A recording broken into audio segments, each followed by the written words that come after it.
हमें करना चाहिए, किसी तरीके से उनको वापस लाओ and they should be sentenced by court.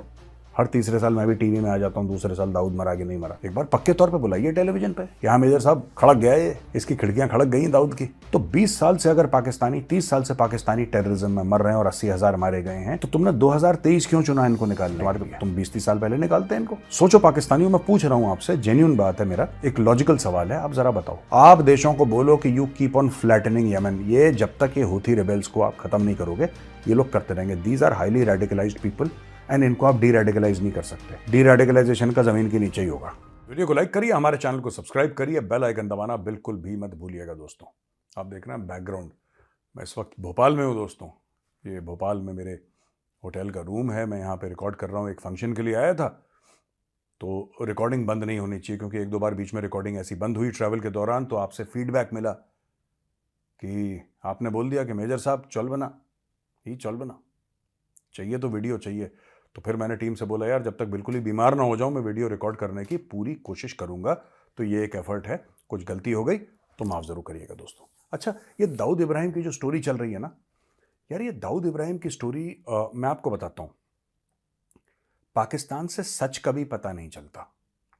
मैं आपको बैकग्राउंड बता देता हूं, फिर जैसा आपको जजमेंट करना है वो मैं आपके ऊपर छोड़ता हूं। आप सब लोग पढ़े लिखे हैं, सब लोग स्ट्रेटेजिक अफेयर्स और जियो पॉलिटिक्स में इंटरेस्ट लेते हैं, तो मैं आपके ऊपर छोड़ रहा हूं। लेकिन मैं आपको एक बात बताना चाह रहा हूं बड़ी सटीक, पाकिस्तान से कभी सच 1971 तक का सच नहीं पता। अभी पाकिस्तान में अभी भी यह डाउट है कि 1947 में देश बना था, क्यों बना था, किन कारणों बना था, हुआ क्या था, कैसे हुआ था, अभी भी उसके ऊपर बहस चल रही है।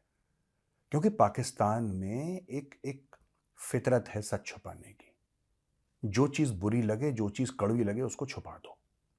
दाऊद का क्या सच है ये देखिए। मैं आपको एक और बात बताता हूं कि हर 2-3 साल में एक बार खबर मिलती है कि दाऊद को जहर दे दिया, उसको किसी ने उड़ा दिया, उसको मार दिया, वो मर गया है। ये होता क्यों है? हो सकता है उसको जहर दिया हो कल परसों, मैं मना नहीं कर रहा, हो सकता है उसको दिया हो सकता है बच गया हो। लेकिन पाकिस्तान में 10-12 घंटे के लिए इंटरनेट को ऑफ कर दिया था दोस्तों। अच्छा, कहने की बात यह भी है उनकी, पाकिस्तानी मीडिया और सारे पाकिस्तानी ये कह रहे थे, कल रात डिबेट भी थी अर्नब की, उसमें भी पाकिस्तानी यही कह रहे थे कि यार वो इमरान खान का चक्कर था। एक्चुअली इमरान खान के चलते, क्योंकि सब लोग इमरान खान से इतना डरते हैं, तो इमरान खान के चलते उन्होंने इंटरनेट स्लो कर दिया। यार मुझे एक बात समझ में नहीं आई, इमरान खान के चलते स्लो कर दिया, कितने लोगों ने कल देखा था? 40,000, 45,000, 2.5-3 लाख का तो इमरान खान ट्विटर लाइव कर चुका है यार। 2.5-3 लाख लोग देख रहे हैं, 4 लाख, 5 लाख, पता नहीं कितने लाखों लोग उसका ट्विटर लाइव सुन रहे हैं। तब तो उनके इंटरनेट पे जोर नहीं पड़ा और तब उन्होंने बंद नहीं करा। शहबाज शरीफ था उस समय प्रधानमंत्री, ये केयरटेकर प्राइम मिनिस्टर करेगा बंद? और बंद तो उनकी फौज करती है, प्रधानमंत्री कोई भी हो, अनवरुल हक काकड़ हो, केयरटेकर या फिर शहबाज शरीफ हो, उससे क्या फर्क पड़ता है यार, करती तो उनकी फौज है।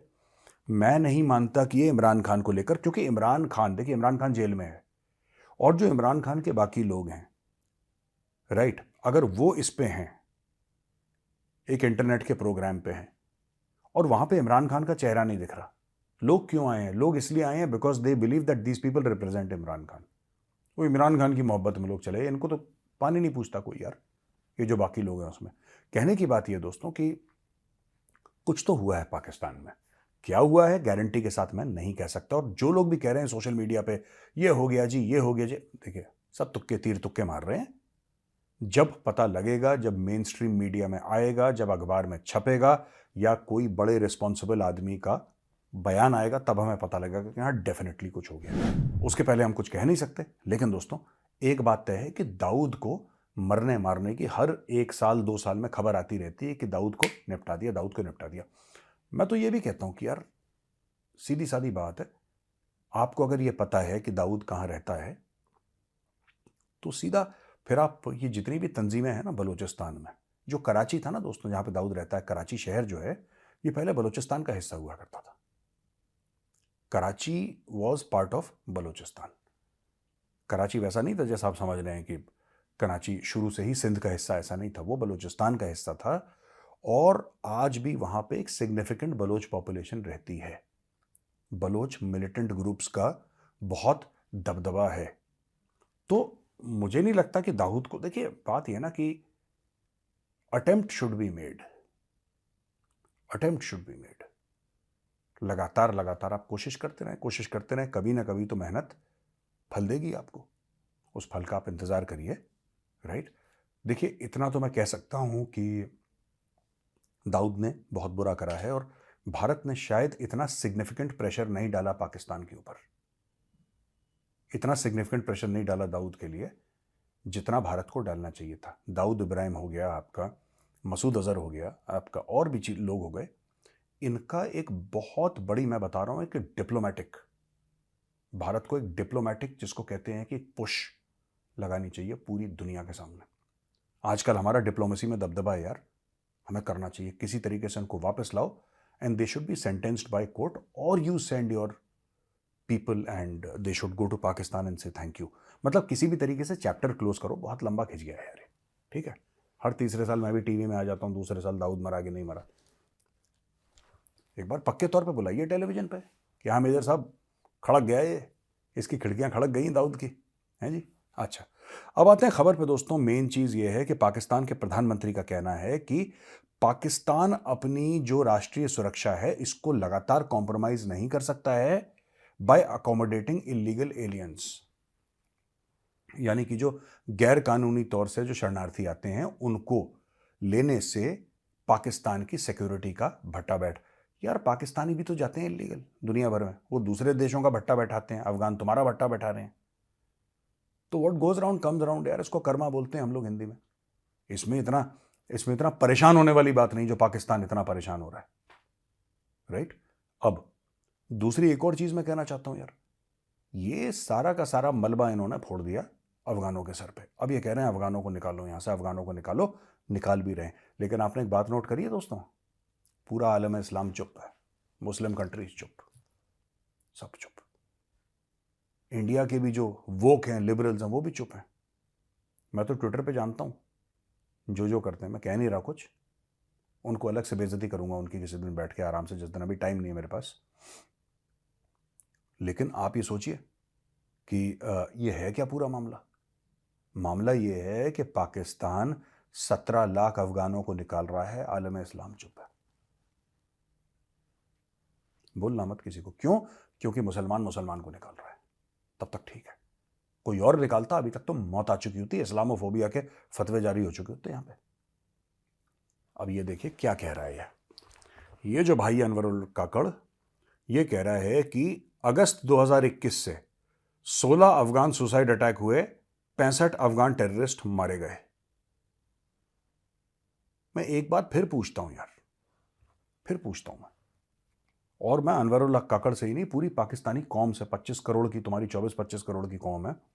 तुम लोग कहते हो कि 80,000 तुम्हारे बंदे मारे गए वॉर ऑन टेरर में, दहशतगर्दी में 80,000 मासूम पाकिस्तानी मारे गए। ये 80,000 फिगर मेरा नहीं है, पाकिस्तानी खुद बोलते रहते हैं, राइट। तो ये जो 80,000 मारे गए, किन्होंने मारे हैं? अगर, और ये 10 साल से, 20 साल से ये एक्शन चलता चला आ रहा है पाकिस्तान में, आज कल की बात नहीं है।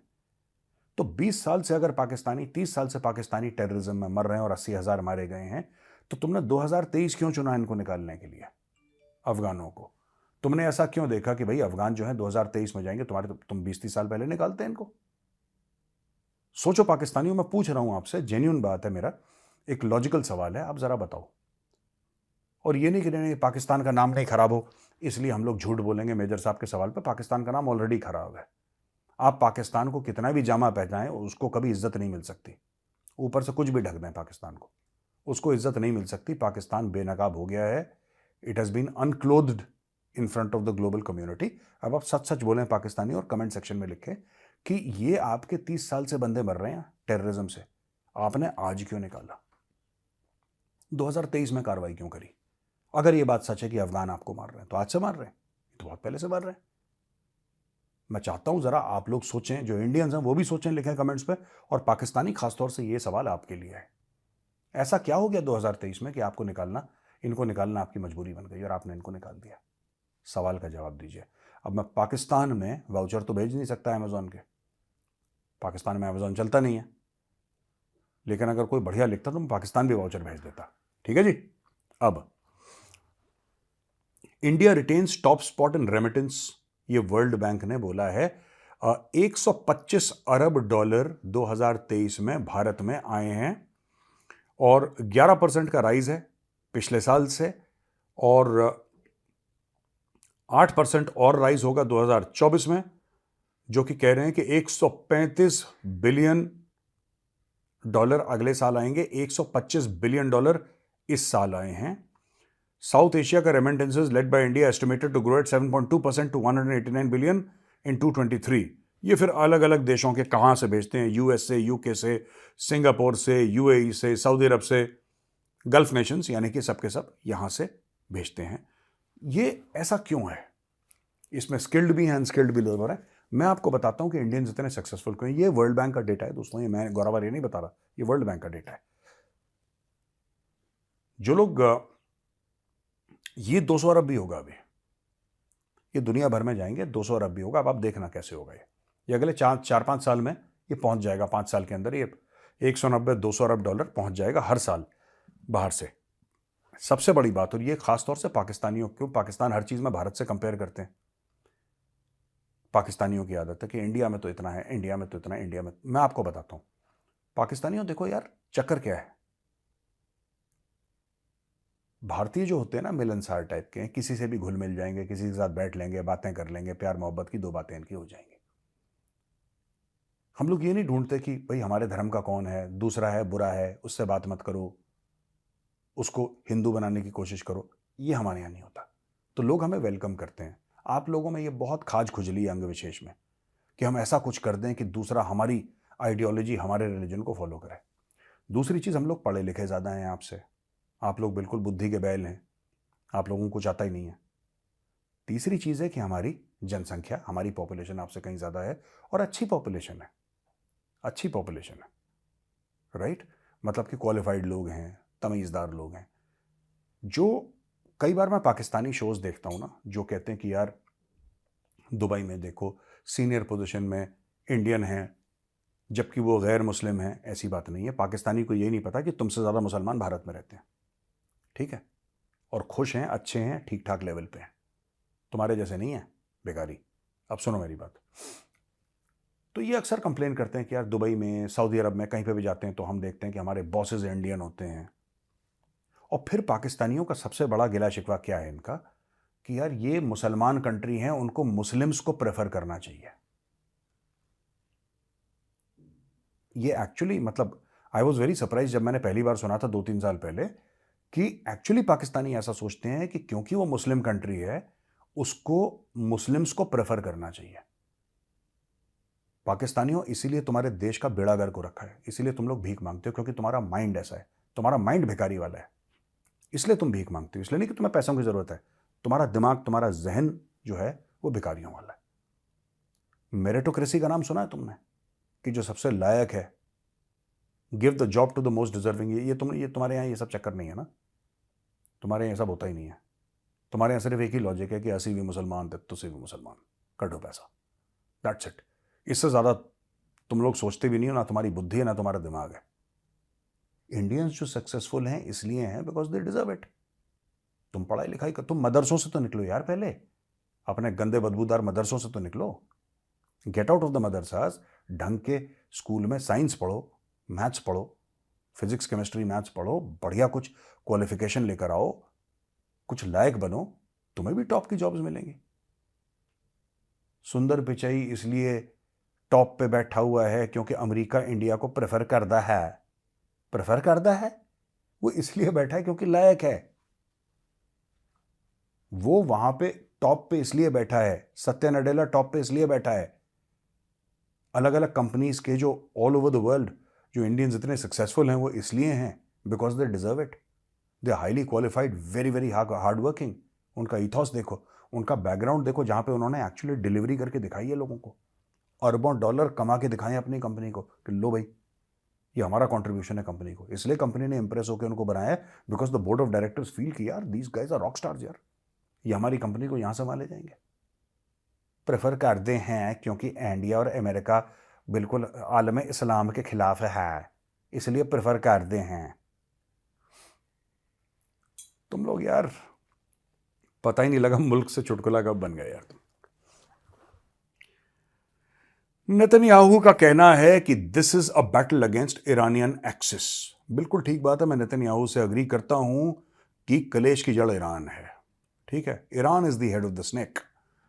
ये कहते हैं कि उन्होंने थैंक करा यूएस को ongoing support in the conflict with Hamas, emphasising a shared battle against the Iranian axis. Iran ने क्या कर रखा है, ईरान, मैं फिर बता रहा हूं आपको, मैं ईरान के खिलाफ नहीं हूं। मुझे काफी लोगों ने फीडबैक भेजा कि मेजर साहब आप ईरान के खिलाफ क्यों बोल रहे हैं। मैं ईरान के खिलाफ नहीं हूं। बहुत अच्छा मुल्क है, लोग बहुत अच्छे हैं, बड़े मेहमान नवाज लोग हैं, दिल के बड़े अच्छे लोग हैं, बहुत खातिरदारी करते हैं। मैं जानता हूं एक दो ईरानियंस को। मेरी कभी ईरान के साथ, अगर मैं बता रहा हूं वहां पे जो उनके 10-12 ये पागल मुल्ले बैठे हैं ना ऊपर, जो ईरान चलाते हैं, ये 10-15-20-25, आप इनको हटा दो, ईरान जैसे, मतलब मैं कह रहा हूं आपको मजा आ जाएगा ईरान जाके। I have some relatives who been to Iran and they said such wonderful country यार, सच वंडरफुल पीपल, इतने बढ़िया, इतने मौज मस्ती में रहने वाले लोग हैं। बस उनके जो लीडर हैं वो पागल के बच्चे हैं। जिस दिन ये लीडर हटेंगे, मैं बता रहा हूं, Iran will become a top tourist destination. दुनिया की टॉप टूरिस्ट डेस्टिनेशन बनेगी ईरान, जिस दिन ये पगलेट जो ऊपर बैठे हैं इनके हट गए। खूबसूरत कंट्री है, फैसिलिटीज अच्छी हैं, इंफ्रास्ट्रक्चर ठीक ठाक है, और क्या चाहिए आपको यार, सेफ है। तो दोस्तों, ये जो स्टोरी है, ये है कि इसने बोला है कि हम तो ठोकते रहेंगे। ऐसा कौन कह रहा है? ऐसा नेतन्याहू कह रहा है। ये कह रहा है कि ये लड़ाई नहीं रुकेगी यार। दूसरी चीज है कि war will take time. Israeli defence minister ने यूएस ऑफिशियल्स को बोला है कि जो सीज फायर का तुम लोग गाना गाते हो और यूएन गाना गा रहा है, ये गाना हमें बेसुरा लग रहा है, ना हम इस गाने को सुनने के इच्छुक हैं, इसमें टाइम लगेगा। तो इन्होंने साफ बोल दिया है कि यार, टोटल विक्ट्री अगेंस्ट हमास और ईरानियन एक्सेस, जब तक हमें टोटल जीत नहीं मिलेगी ये लड़ाई नहीं। मैं बता रहा हूं, इस बार मुझे ऐसा लग रहा है कि इसराइलियों ने मन बना लिया। इन्होंने मन बना लिया कि जब तक बिल्कुल हमास के आखिरी बंदे को जमीन के नीचे ना लेटा दें, ये लोग रुकने वाले नहीं है। और ये नहीं रुकेंगे, रुकना भी नहीं चाहिए। I totally support Israel 100%। जो कर रहा है ठीक कर रहा है, बिल्कुल। My only complaint against IDF, that is Israel defence forces, you should do it twice as fast. Just keep on hammering them 24/7। Just do it. अच्छा, US defence secretary Lloyd Austin ने भी कह दिया है कि हम इसराइल को हथियार देते रहेंगे, चाहे दुनिया कुछ बोले। देते रहेंगे हथियार, दो जी, ठोको Israel. I would also request, ये मदर ऑफ ऑल बॉम्ब्स है, MOAB, which is the largest non nuclear weapon in the US arsenal. I think you should give Israel MOABs। और मैंने ट्वीट भी करा था इसके ऊपर, एडिटर साहब जरा वो ट्वीट लगाइए। हाँ जी, ये ट्वीट है मेरा, जिसमें मैंने ये लिखा है कि this should be given to IDF should use this. एक बड़े ट्रांसपोर्टर के अंदर 3-4 डालो ये, ठीक है, 3-4 डालो ये। और जहां पे हमास के या हिजबुल्ला के हाइड आउट हैं, राइट, आपको दिख गया टनल है, यहां पे हाइड आउट है, आपको बस ऊपर से गिरा देना ये। अभी आप कह रहे हो हमास है, 1 मिनट के बाद बोलोगे हमास था, चटनी बना देगा है हमास की। Such a dangerous weapon, drop it over Hamas and Hezbollah. अच्छा जी, और पेंटागन चीफ ने यह बोला है कि इन्होंने हिजबुल्ला को बोला है don't provoke a wider conflict.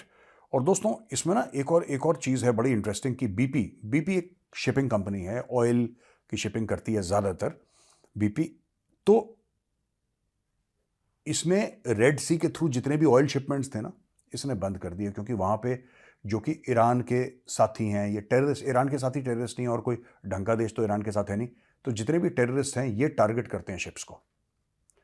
तो यहां पे यूएस ने 10 देशों का अलायंस बनाया है to protect ships in the Red Sea from Houthi rebel attacks. मैं तो कह रहा हूं कि ये बनाना ही गलत है यार। ये जो 10 अलायंस है, कुछ नहीं करो वहां पे। Aircraft carrier, India should also take part in this conflict, it will give them, you know, वरना फायरिंग रेंज पे कब तक डालोगे, उधर डालो हुथी रेबल्स के ऊपर। अपने एयरक्राफ्ट कैरियर 1-2 भेज के वहीं से टेक ऑफ करेंगे MiG-29। और जहां पे हुथीज की स्ट्रॉन्ग होल्ड है यमन में, वहां पर ठोको, ठकाटक ठकाटक, दिन रात there should be aerial bombing 24/7। India को आप विंडो दे दो कि early morning 3 o'clock to 4 o'clock India की विंडो है। इंडिया के पायलट्स गए 3 to 4 o'clock, चपटा दिया।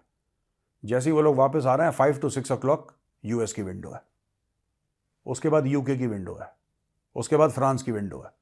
आप देशों को बोलो कि you keep on flattening Yemen, ये जब तक ये हूथी रिबेल्स को आप खत्म नहीं करोगे ये लोग करते रहेंगे। These are highly radicalized people and इनको आप डी रेडिकलाइज नहीं कर सकते। डी रेडिकलाइजेशन का जमीन के नीचे ही होगा। तो Houthi rebel supported by Iran target vessels bound for Israel disrupting a crucial trade route. Giant ships, shipping giants including Evergreen and MSC halt operations in Red Sea. अच्छा, इसमें इन्होंने ये बोला है, जो हूथी रिबेल्स का स्पोक्स पर्सन है, कि ये लोग नहीं अटैक कर रहे शिप्स को other than Israel, only Israeli ships will be attacked. Houthi rebel ये सब झूठ बोल रहे हैं, इनकी जबान नहीं यार, इनकी जबान नहीं हूथी रिबेल्स की। कौन इन पर भरोसा करेगा, कौन इन पर विश्वास करेगा?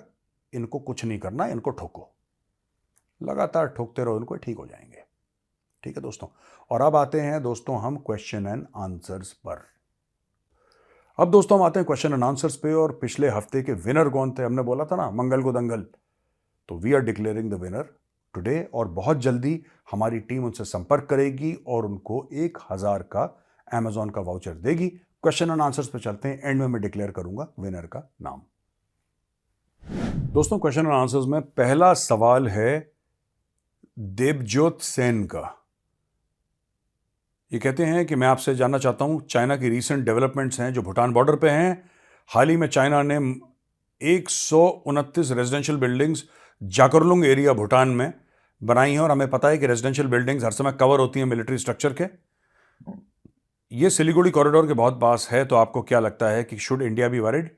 आई think India is already taking steps. जो आप बात कर रहे हैं ना कि Bhutan might exchange Doklam for Jakarlung, नहीं, that's not feasible. I don't think that is going to happen.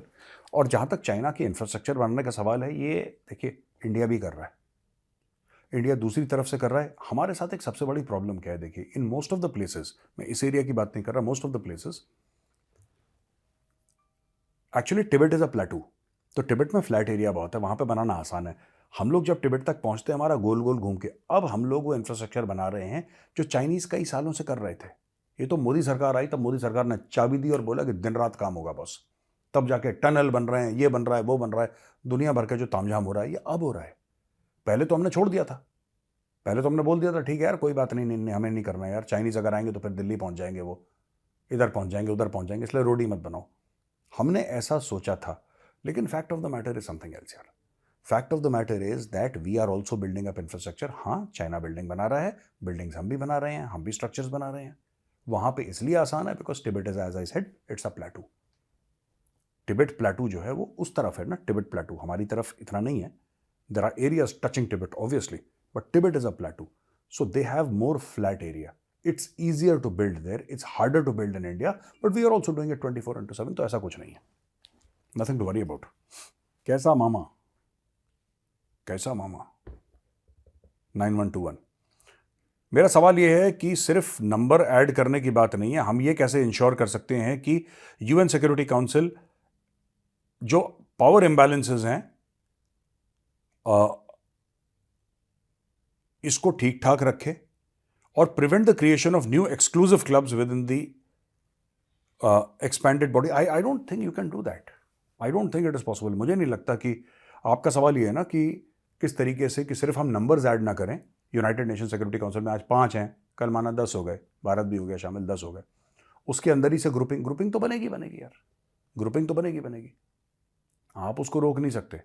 कोई भी परमानेंट मेंबर होगा या नॉन परमानेंट मेंबर होगा, उसकी ग्रुपिंग होगी, किसी ना किसी ग्रुपिंग में होगा वो है। अब यूएस है, यूएस क्वाड में है, ठीक है, ऑकस अलग चल रहा है। ये ग्रुप्स बनते रहेंगे, जैसे जैसे देशों को लगेगा उनका फायदा है, उनके मफाद में जो कुछ है वो करेंगे और करना भी चाहिए। देखिए जिस कंट्री का जो फायदे में हो करना चाहिए। पाकिस्तान तो है नहीं ना कि चाइना के फायदे में करे या किसी और देश के फायदे में करे, अपने लोग भाड़ में जाएं तो जाएं। भारत भी करेगा यार, भारत भी करेगा, why not? India will also do, America will also do, China will also do. ये सब लोग करेंगे जब इनके देश का फायदा हो। अगर ग्रुपिंग में फायदा है, ग्रुपिंग भी करेंगे ये लोग। भुवनेश महर्षि, भारत माता की जय, भारत माता की जय। भुवनेश जी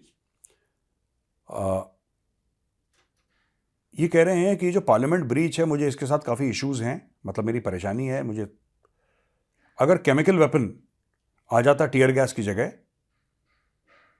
या और कुछ गैसेस आ जाती, तो हमारे पॉलिटिकल लीडर्स को, मतलब उनको नुकसान हो सकता था। Our political leaders would have died and we have already lost 2 prime ministers. हम 2 प्रधानमंत्री यानी कि इंदिरा गांधी और राजीव गांधी को हम खो चुके हैं। What can we do to improve our security on parliament and embassies around the world? मैं आपको बताता हूँ। देखिए, ये इस पे मैं पहले बात कर चुका हूँ। पार्लियामेंट एंड एम्बेसीज, आपको एक फोर्स क्रिएट करनी पड़ेगी इन इंडिया। आपको फोर्स करनी पड़ेगी ट्राई सर्विसेज, ठीक है। जैसे कि यूएस मरीन्स जिस तरीके से यूनाइटेड स्टेट्स ऑफ अमेरिका के एम्बेसीज को प्रोटेक्ट करते हैं around the world, US marines, आपको इंडियन आर्म्ड फोर्सेस की एक वो बनानी पड़ेगी जिसमें आप बोलेंगे कि साहब एक ऑफिसर है, डिपेंडिंग अपॉन द कंट्री यार, कहीं हो सकता है मेजर की जरूरत हो, कहीं आपको लेफ्टिनेंट कर्नल की, कहीं कर्नल की, डिपेंडिंग आपका एम्बेसी का साइज क्या है, आपके ऑपरेशंस कितने बड़े हैं, कितने कॉम्प्लेक्स हैं। You should have the provision of one chief security officer for an embassy, और वहां पे इंडियन आर्मी के ट्रूप्स हों लेटेस्ट वेपन्स के साथ, आर्म्ड गार्ड्स आपको करने पड़ेंगे। जैसे जैसे भारत का रसूख बढ़ रहा है दोस्तों, ये आपको करना पड़ेगा, और ये बहुत पहले कर देना चाहिए। यूएस में तो करते हैं, कई देश करते हैं। आप ऐसे नहीं छोड़ सकते किसी को कि आपने किसी को भी कर लिया, नहीं। You need a separate section of Indian army, navy and air force, क्योंकि इंडियन आर्मी के पास ज़्यादा मैन पावर है, तो जाहिर सी बात है उसमें ज़्यादा 70-80% इंडियन आर्मी के लोग रहेंगे। And you should have officers, you should have an Indian Army officer posted in the US, in UK, in France, in Germany, in Australia. मैं डिफेंस अटैशेस की बात नहीं कर रहा, उनकी स्टोरी अलग चल रही है, वो अलग है, ये अलग है। This guy is only for the security of the embassy. आपको करना पड़ेगा, आपकी मजबूरी है, आपको करना पड़ेगा, आज नहीं तो कल, नहीं तो परसों। और ये बंदा जो है, he should report directly to the ambassador. पूरा सीसीटीवी किस तरीके से सर्वेलेंस होता है, एक एक चीज ये बंदा देखेगा। Physical protection of the embassy. आप कभी इजरायली एम्बेसी में जाइए, आपको पता लग जाएगा सिक्योरिटी क्या होती है।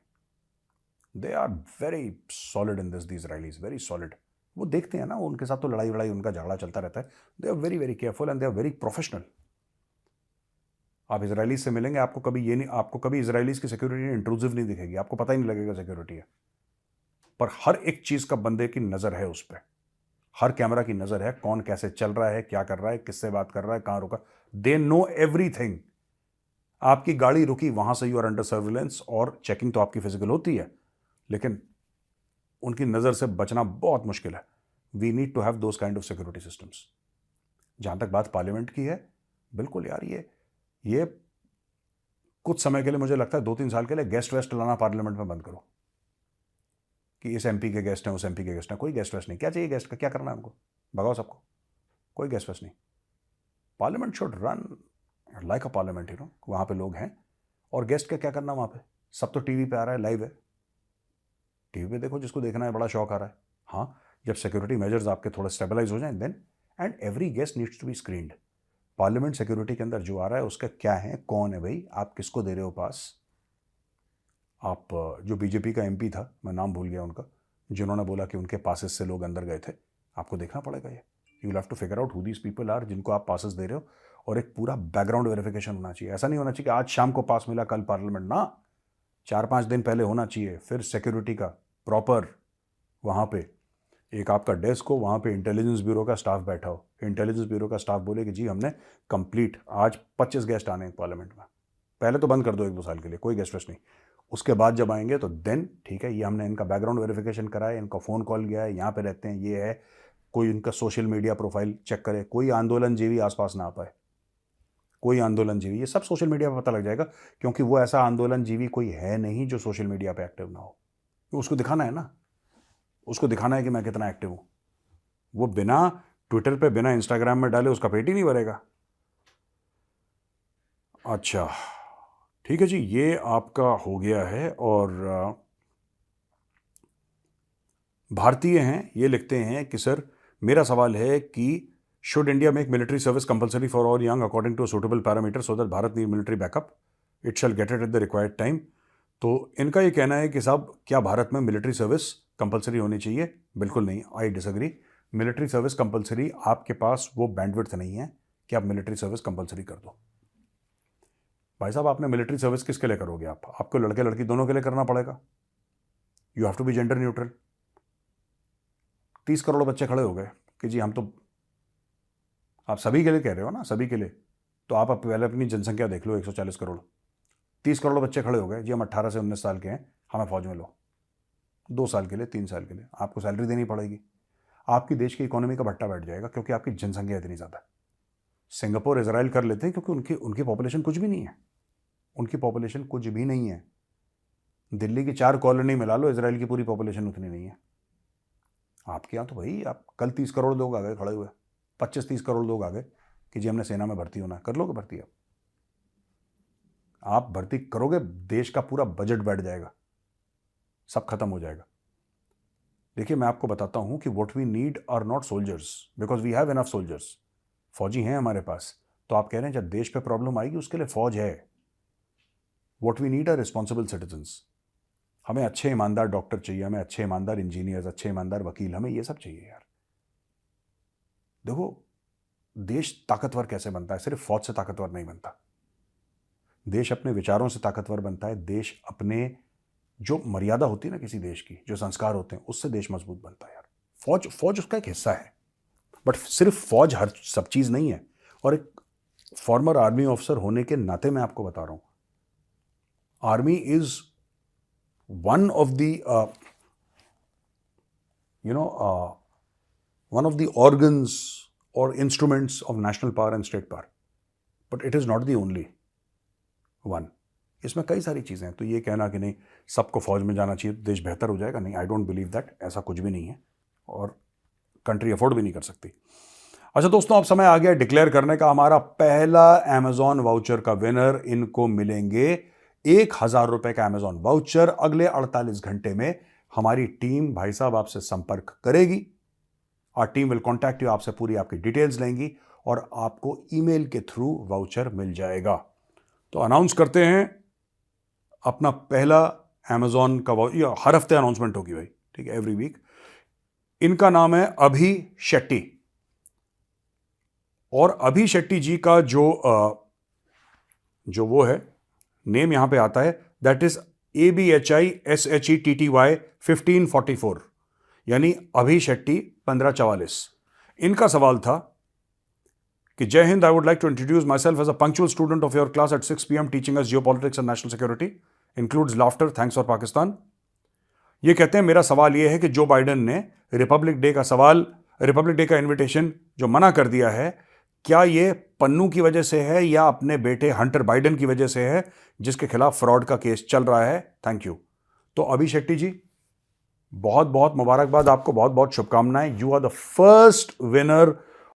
ये अवार्ड आपके पास इसी हफ्ते पहुंच जाएगा, आपको ईमेल से अवार्ड मिल जाएगा। अगले 48 घंटे में हमारी टीम आपसे संपर्क करेगी, आपसे कुछ डिटेल्स लेगी और फिर ये आपको they will send you this voucher. Congratulations once again. तो दोस्तों, सवाल हमारे पास भेजते रहिए। सवाल कैसे होने चाहिए मैं आपको एक बार बता देता हूं। जो करंट वीडियो है ना, उसके ऊपर सवाल पूछिए। That is how we select. Random सवाल नहीं हो सकता कि आप लगातार, कुछ लोग हैं जो सेम सवाल हर रोज पूछ रहे हैं, 8-8, 10-10 दिन लगातार, नहीं। It has to be related to the video, पहली बात यह है। दूसरी चीज यह है, टू द पॉइंट सवाल पूछिए। जैसे शेट्टी जी ने पूछा, टू द पॉइंट सवाल कि सर ये क्यों नहीं आ रहा, ये इसका ये कारण है, ये कारण है। अब कुछ लोग क्या है, पूरी निबंध भेजते हैं। अब निबंध तो कोई पढ़ेगा नहीं वहां पे, नॉर्मली चाहे हजारों क्योंकि कमेंट्स आते हैं। इसलिए मैं आपसे कह रहा हूं कि short and sweet and crisp सवाल पूछिए और उस दिन के वीडियो के बारे में पूछिए, बिकॉज हम डे टू डे आपको खबर देते रहते हैं। तो दोस्तों, वीडियो कैसा लगा? अगर पसंद आए तो उस वीडियो को लाइक करिए, हमारे चैनल को सब्सक्राइब करिए, बेल आइकन दबाना बिल्कुल मत भूलिएगा। जय हिंद, वंदे मातरम, भारत माता की जय।